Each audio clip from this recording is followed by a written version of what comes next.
Welcome to Whisper of the Night, where stories speak softly but leave echoes in your soul. Tonight's story isn't meant to comfort you. It's not a fairy tale to help you sleep, nor a bedtime escape from the world. It's a mirror, a quiet one, held up to the part of us we often turn away from.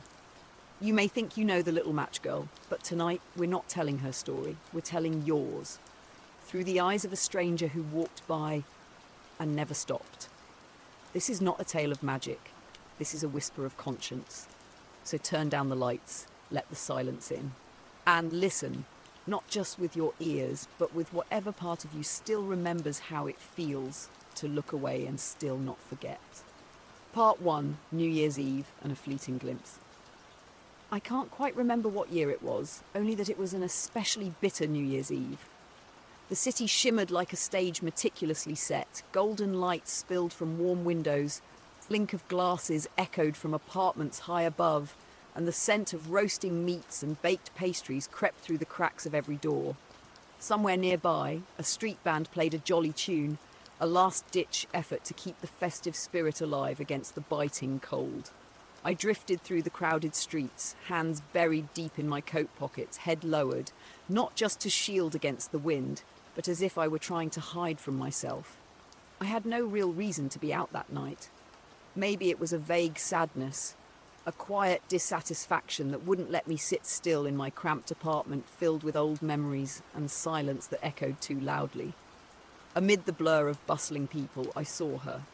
A small, ragged figure tucked into the shadows of a weather-stained brick wall under a flickering streetlight. Her hair clung to her cheeks from the damp wind. Her hands clutched a worn matchbox and her wide, round eyes followed each passerby back. I walked past her, like everyone else. No one had ever taught me to stop. No one had told me that even a glance could change something. So I kept walking as if she hadn't existed at all. And yet the image stayed with me, the small silhouette swallowed by the night, the eyes that didn't beg but held something nameless.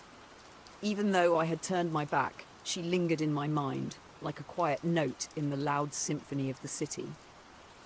I didn't know her name. I didn't know where she came from, whether she had family, or why she was alone on the streets that night.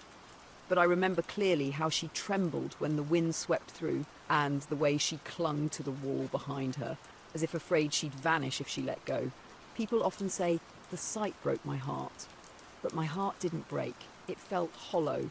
Maybe because I'd seen too many things like this before, invisible lives in a visible world, forgotten fates among gleaming storefronts and lavish windows. Maybe I had grown used to turning away. Maybe I'd built a shell thick enough not to feel anymore. But that night, she was different. There was something in her silence, no pleading, no tears, that made me feel small. A quiet unease hummed beneath my skin like a cough that wouldn't leave, not painful but persistent. I didn't understand it, nor did I try. I only knew that, for the first time in a long time, I wanted to turn around.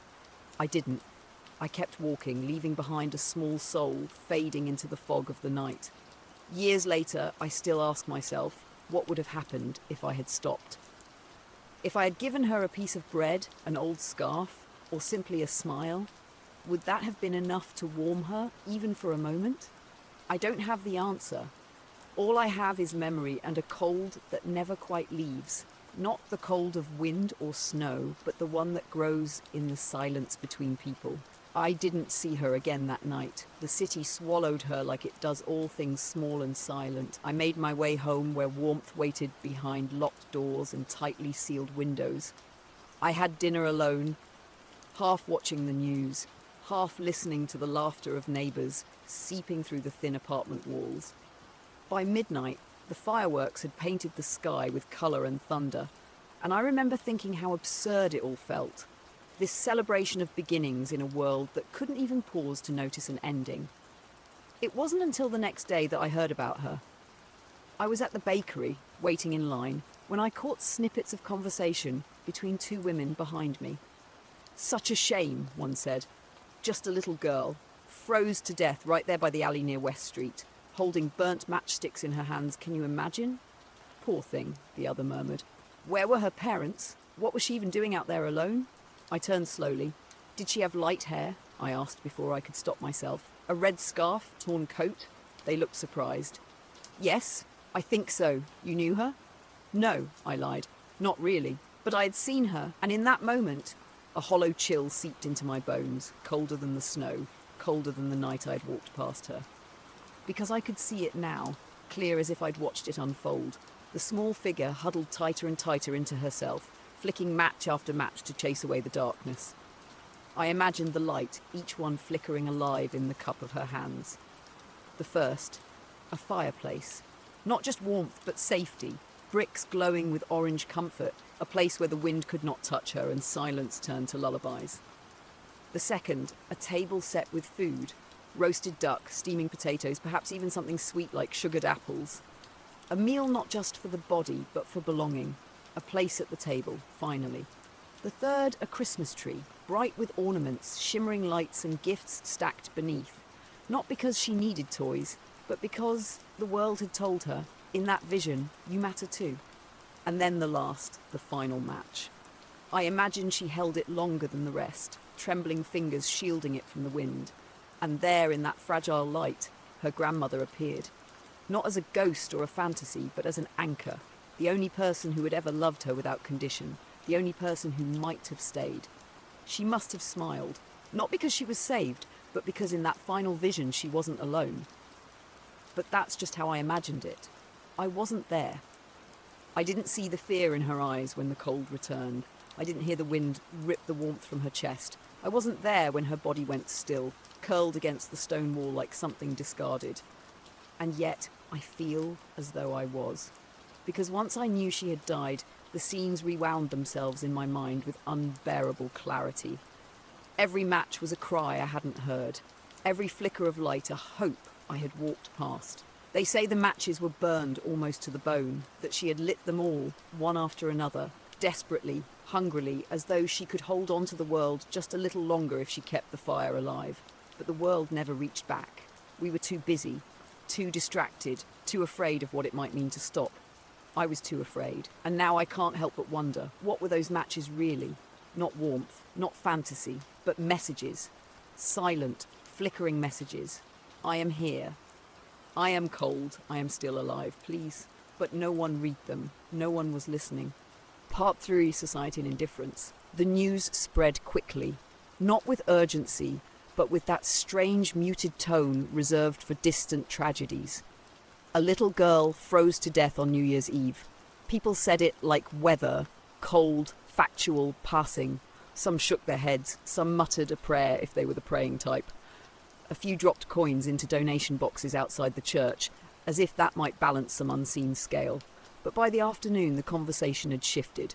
People went back to talking about sales, fireworks, traffic. Life moved on because that's what it does. And I tried to do the same, but it followed me. Every time I saw a child bundled in their parents' arms, I saw her shadow instead. When I walked past the alley on West Street, I couldn't help but glance toward the spot where she must have sat. The city hadn't even cleared the snow. There was no candle, no flower, just grey slush and a cigarette butt. She had died there.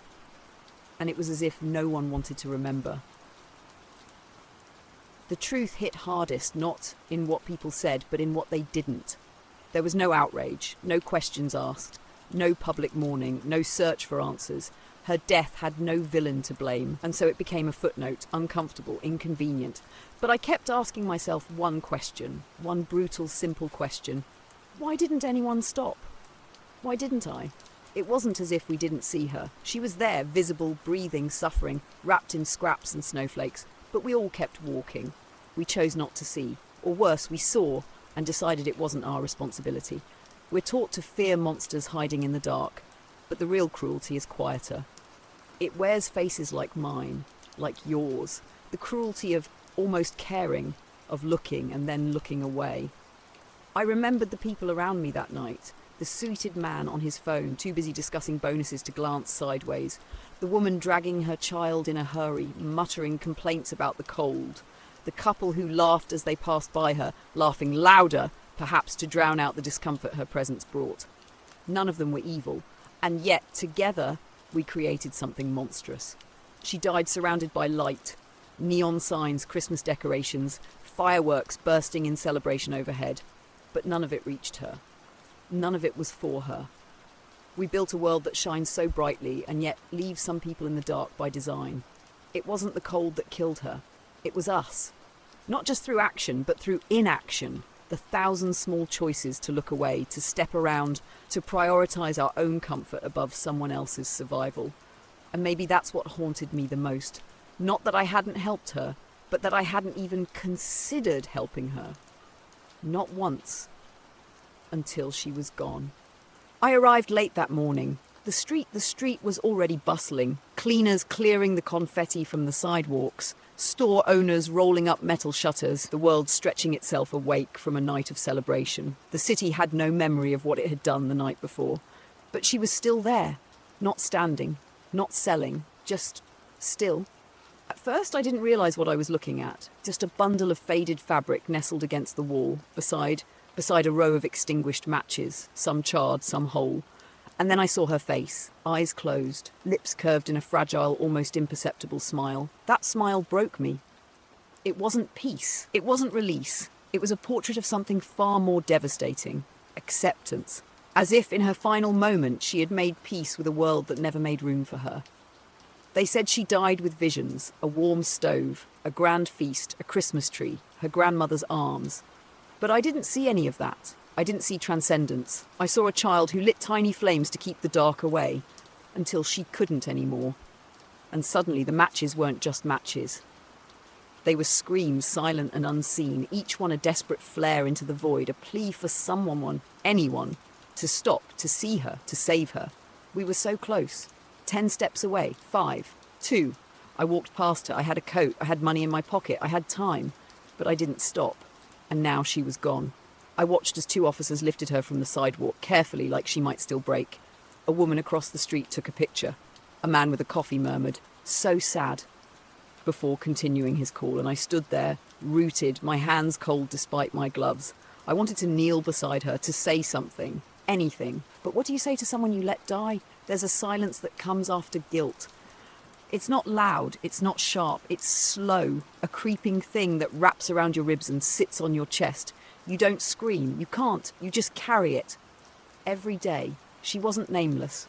Not to herself, not to the memory of her grandmother. But to the city, she was no one. A cautionary tale, a sad statistic. To me, she became a mirror. Her death wasn't sudden, it was gradual, drawn out across years of neglect. Her hunger didn't begin the night before. Her loneliness wasn't born in the snow, it had been growing quietly, just like our indifference. And now, standing there, with the echo of fireworks still faintly ringing in my ears, I understood something horrible. It had never been about saving her. It had always been about saving ourselves. Because if a child can freeze to death in a city so full of warmth, then we have failed more than her. We have failed the very idea of kindness. I turned away from the crowd. I didn't speak. I didn't explain. There was nothing I could say that wouldn't taste of rot. I walked, but I wasn't moving forward. I was sinking. The city had returned to its usual rhythm. Shop windows glistened with New Year sales. Children tugged on their parents' sleeves, eager for toys. Lovers shared laughter over warm pastries. And in the middle of it all, a street corner sat hauntingly empty, like a smudged space in a photo where something important had once been. The girl was gone, not just her body, but her story, erased by the noise of life resuming. Yet for a brief moment she lingered, not in memory, but in murmurs. She was just a little thing. Why was she even out in the cold? Someone should have done something. I wish I'd known. I stood among them listening, not speaking, because their words felt like mine, reflected back at me with a sickening familiarity. We all sounded the same, concerned but detached, aware but unburdened. It was theatre, guilt dressed as sympathy, sorrow without accountability. No one asked who she was. No one asked why she was alone. They only asked just enough to ease themselves of blame. The baker who sold pastries at the corner offered leftover rolls to the police. The landlady on the second floor placed a candle by the wall. Someone pinned a tiny note that said, "Rest in peace, little angel." I stared at that note for a long time. Angel.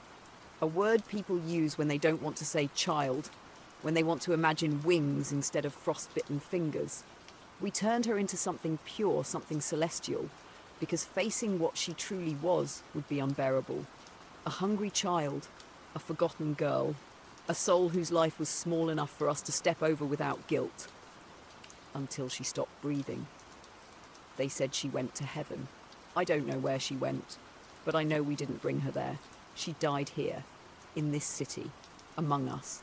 I began to see faces differently after that. The man who offered me a cigarette yesterday walked past a shivering teenager with headphones on. The woman who cried at the memorial yelled at a homeless man for sitting too close to her storefront. A priest offered a prayer but asked the boy selling flowers to leave the church steps. It was all there. Still there. The same blindness, the same stepping over, the same city. It wasn't that we didn't care, it's that we cared just enough to look good. I realised something then. Society doesn't need monsters to be cruel. It just needs people too busy to stop. And I, standing there with my coat and my thoughts and my useless regrets, was no different. That day, I didn't go to work. I walked for hours through alleys, past bus stops, by playgrounds long abandoned for heated screens. I searched not for her, but for what she had left behind. Her silence, her smallness, her absence that now echoed through everything. And in every tired face, every hidden figure on the sidewalk, I asked myself, is this the next one? Because the girl who sold matches wasn't the first, and she wouldn't be the last. Not as long as we pretend that pity is enough. Not as long as we confuse sighs for solutions. In the mirror of her death, I saw a truth I couldn't unsee. That every society writes its failures into the bodies of its most vulnerable and calls it fate. I left the street corner just as the candle burned out. The note someone had written, "Rest in peace, little angel," fluttered in the wind, the ink beginning to blur. I didn't know what unsettled me more, the fact that it would be gone by tomorrow or the certainty that no one would notice. I walked home with my hands in my pockets, as if trying to keep something inside from spilling out. My apartment felt warmer than usual that night, or maybe I was just colder, the kind of cold that no radiator can thaw, the kind of cold that settles under your skin where memory lives. I didn't turn on the lights. I sat in the dark and let the city buzz faintly through the walls. Laughter, clinking glasses, a siren somewhere far away. Life oblivious.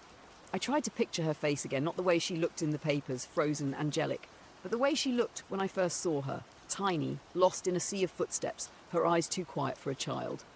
What would it have taken for me to stop? Just a moment, just a choice. But I hadn't, and now all I had were fragments. An image, a silence, a ghost that belonged more to my guilt than to any reality. She never cried, never called out. That was the part that haunted me most. She didn't scream, she didn't beg. It was like she already knew no one would answer. And still, she struck match after match, not to be seen, not to be saved, but simply to feel warmth before she left. I wondered, did she believe anyone would come? Did she hope for a miracle between one flicker and the next? Or had she already made peace with being invisible? That night, I wrote something down, not to post, not to share, just to remember. She didn't die because of the cold, she died because we made her feel alone in it. It's not profound, it's not poetry, but it's honest, and sometimes that's all truth is, quiet and painful and small. I wish I could say I changed after that I started volunteering, that I fed the hungry, that I saved another girl like her.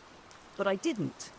What I did do was look, really look, at the boy on the train platform hugging his knees, at the woman muttering to herself near the grocery store, at the child with bruises hidden behind long sleeves.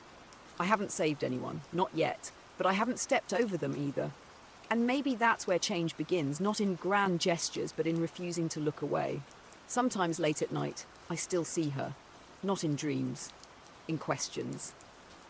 Would you stop next time? Would you kneel beside me? Would you notice me before it's too late?